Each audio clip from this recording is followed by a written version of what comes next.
ಹೌದು.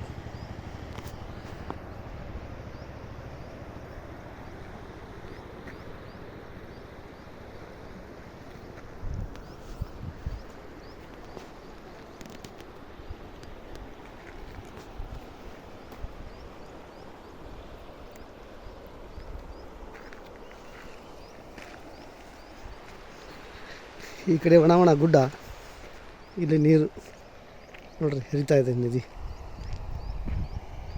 ರಮಣೀಯ ಸ್ಥಳ ಅನ್ನಬೇಕು ಹಂಪಿ.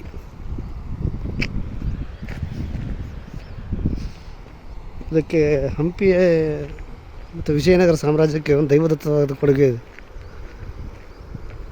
ಹಿಂದೆ ಬ್ರಿಟಿಷರ ಕಾಲದಲ್ಲಿ ಕೂಡ ಇಲ್ಲಿ ಮುತ್ತು ರತ್ನಗಳನ್ನ ರೋಡ್ ಅಕ್ಕಪಕ್ಕ ಮಾರ್ತಿದ್ರಂತೆ. ಈಗ ನೋಡಿ ಇಷ್ಟೊಂದು ರಮಣೀಯ ಪ್ಲೇಸ್.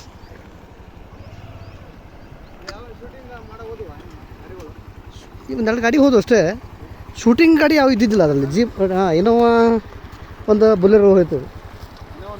ಹಾಂ, ಆದರೆ ಶೂಟಿಂಗ್ ಐಟಮ್ಸ್ ಏನು ಇದ್ದಿದ್ದಿಲ್ಲ ಅದರಲ್ಲಿ.